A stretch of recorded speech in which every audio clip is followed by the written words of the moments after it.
เม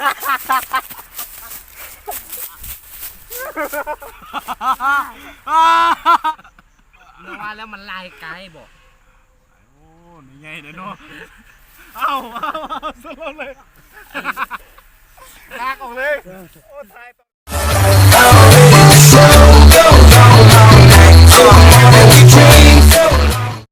กราบสบายดีมื้อนี้ก็มาอยู่กับพวกเฮาเส้นเก้าเส้นเคยอยู่กับสามไอ้น้องค่ะกินมากโมเนาะเส้นผู้ใดเพนี่สิมีแล้วอันนี้คือข้อลงโทษนะของลงโทษเนาะขิงลงโทษเนาะ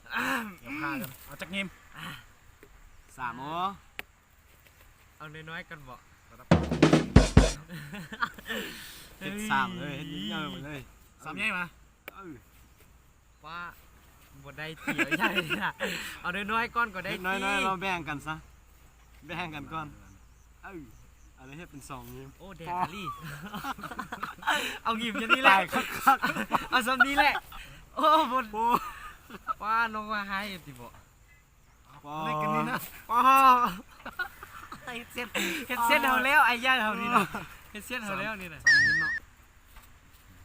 กูละส่งบ่ไอ้ง่ายกว่าเส้นมาเนี่ยเอาไอ้ย่าต้องกินอันย่าเดี๋ยวนี้นะต้องซิดเสมอภาพได้เดี๋ยวนี้เฮ็ดอันนี้บ่ได้เลยมื้อนี้ก็สิมากินหมักหมูแข่งกันโซ่หมูกันอันนี้เอาเมียนกันบ่มาเอามานี่คืออันขิงเนาะของลงโทษอันนี้ได้ผู้ใดกินเดี๋ยวเราต้องจัดแบ่งกันว่าผู้ใดเมื่อตำหลังแล้วได้กินเท่าไหร่นะผู้ใดเมื่อตำหลังเนาะได้กินเอาส่งเลยบ่หลายกี่ตีบ่ครึ่งนึงเอาซ้ำนี่ซะโอเคแล้วนี่รายการแล้วนะมาน่ะซ้ำนี่มันรายการซ้ำนี่แหละบ่ปกตินี่กินซ้ำนี่ก็พอแล้วน้องว่าไม่โพสน้องว่านะซ้ำนี่โคตรทรมานเลยนะพร้อมแล้วแอคชั่นเลยเอาให้เรือกับข่าวเนาะเอาให้เรือกับข่าวผู้ใดยังเรือสีแดงนี่ถือว่าผู้พันเนอะผู้ใดยังเรือสีแดงนี่ถือว่าผู้พันเอาลงเลยนะให้เรือข่าวนี่มาเนาะยัก1 2 3โอ้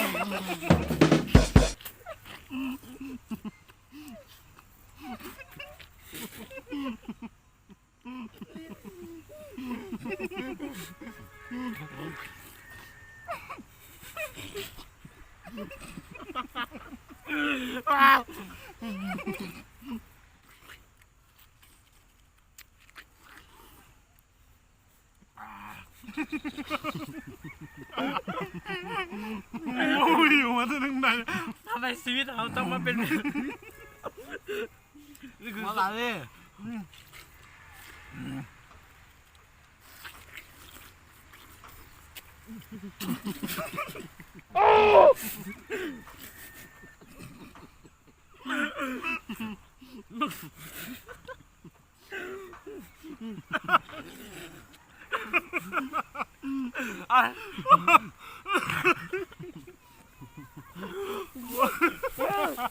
บ้า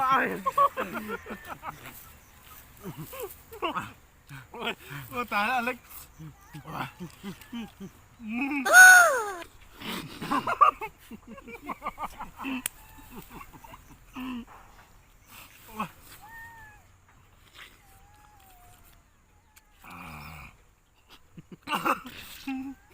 แพ้มักโม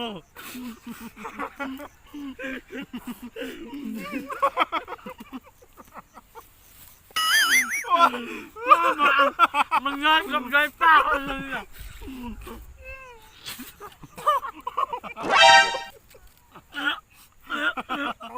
ปากโดนทุกคนไม่ต้องห่วง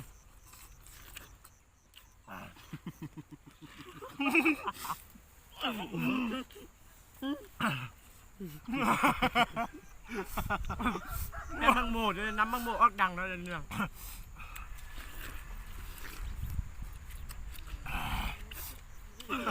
บ้านเหลือแดงเลยที่มาหายแล้วสูบ้านแดงอีกขนาดซ้ำนี้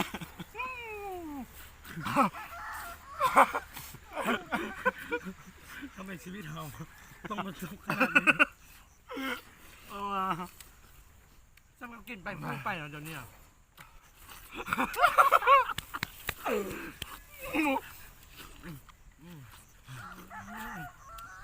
หน้าน้องไอ้ก็เด็กน้อยมันอยากมาพูดแล้วเดี๋ยวนี้ทวนหน้าทวนตาแล้วเนี่ยพอเราได้คำนี้เมื่อเนาะยังไม่ได้เมื่ออะไรข่าวเลยนะจักเมงขี้มุกจักน้ำลายตายแล้วแบบนี้เดี๋ยวเต้สำนีเดี๋ยวเต้สำนีได้เป็นยังเต้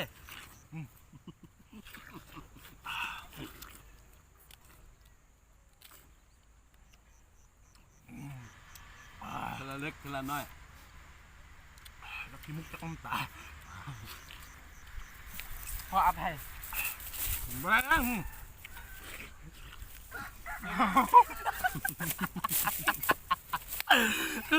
คือมันอดไม่ไหวอ่ะมันจีออกแล้วก็ชิบหายแล้ว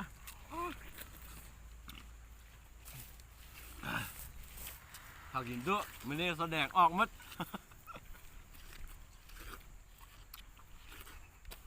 เชือกเปียกเลยเดี๋ยวนี้โอ้ตายแล้ว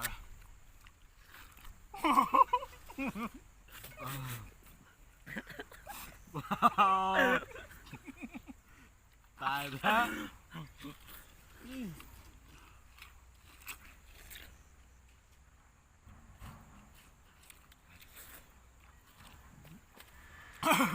โอ้ยอภัยหนักแบบนี้เต็มไส้เต็มเตา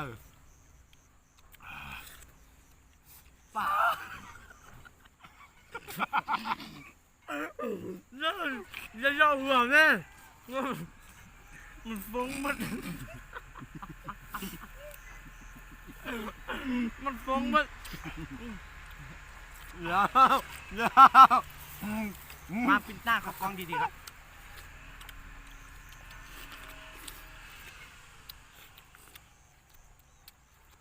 อะไร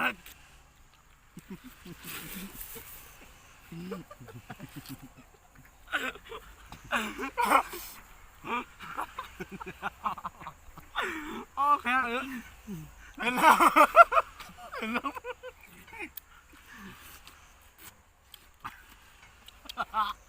ตายเ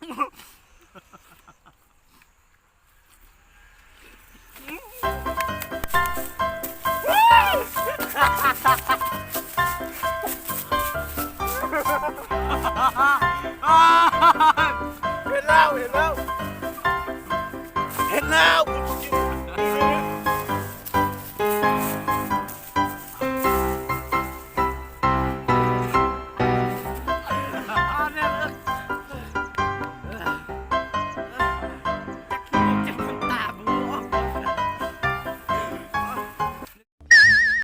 เข้าดังบ้างดิดิแดงๆหน่อยนึง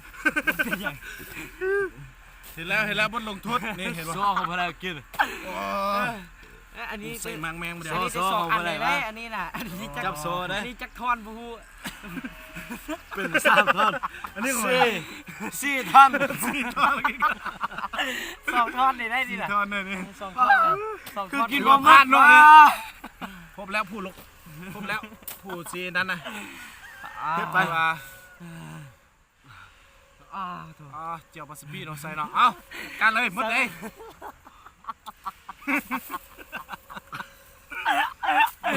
ตายมึงชิบหายไปบอสมึงอะ เดี๋ยวปอกนึง โชคดีเพื่อนปอกนึงก่อนปอกนึงก่อนสนาไปมึงสะอยากบังกูดูสะสู้สะใสกินได้พูดด้วยเดียวเลยกินบ่หมดบ่ากินแล้วเล็กจะเรื่องจักน้อยแท้สัตว์เพื่อบอกว่าได้ว่าบักอะไรแล้วคือเรื่องนี้ทอดน้อยพุดเติมเพื่อให้เนาะ ว่า เอาไว้ดาวินจีนั่งมาได้ โคตรกะเต้ซ้ำนี้จะเฮาอีก เพื่อ กูเบิ้งแอมบักไงไรใช่มันเหลือแต่ซ้ำนั้นที่โกงเต้ผู้บอกเขาบอกดิเขาบอกแต่อัน หา นั้น จินแดกเขาเบิ่งแล้ว เพื่อได้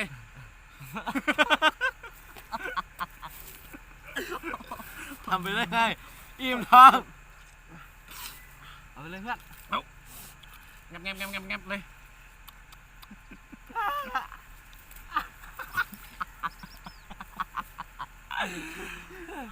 อดเอาว่าไงล่ะลูกผู้ชาย เอาขัดทองเลยนะ ยัง สีเหลือสีเหลือ เป็นยังเพื่อน มันแซ่บแปลกๆว่ะ เซฟเบ๊ะเซฟ เพื่อน ขนาดจะกินนี่ก่อนวาอยู่เราได้นี่ โถ ตำเฮ็ดส้มเซฟมักอยู่ ก็ต่ำก่อนแม่ เฮ้ยมีบทลงโทษเอาไว้ร้องไห้กับ เอาด่วนได้ เอาจริงว่าเอารอบเดียว ขี่โมมดบวกกับได้หน่อยแต่ละเนาะ ถ้าเป็นปัญหาแต่ก็เห็นอยู่ที่บทเป็นบทเสียงไม่เป็นโอ้ยยังบักยังแจ้งตัวแหงอยู่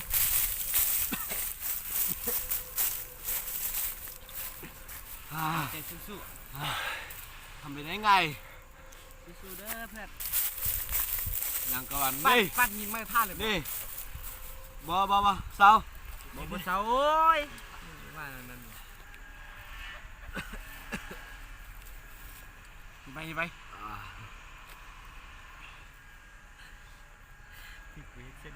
งับเลยแม่เห็ดคือกินหมักหมูแม่โน่ เพราะว่ามึงยิงบักใหญ่ๆมึงบักไปไหว เห็ดคือกินหมักหมูเลยนะ ขี้แงบ่ได้พดต้นไม่เห็นอย่างนั้นเห็นอย่างนั้นกี่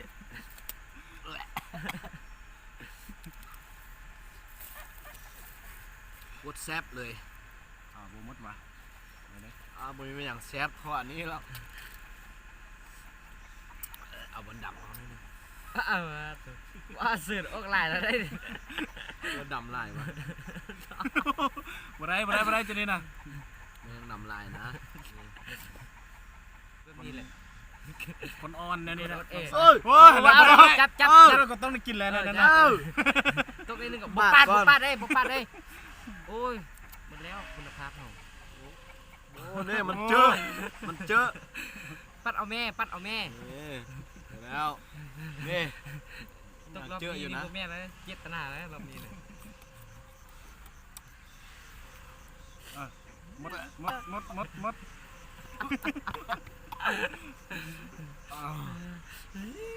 เอาฝากติดตามคลิปต่อไปได้เด้อจะมีการแกล้งกันอีกไหมเนาะ ติดตามคลิปต่อไป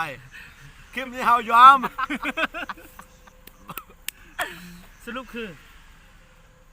คืออ่อน เมื่ออ่อนครับคือพ่อแพ้ เมื่อวานแล้วมันลายไกลบอก โอ้นี่ไงเด้อเนาะเอาสรุปเลยลากออกเลยโอ้ตายตอนคอนเทนต์นี้ตายตอนนี้แม่สรุปแล้วสรุปแล้วฮักษะเลย เดี๋ยวนี้เสิร์นไปเองเสิร์นไปกำปั้นไทยเนาะ สรุปฮักแตก ไม่ไหวเนาะทีนึงไม่ไหวหน่อยดีนะ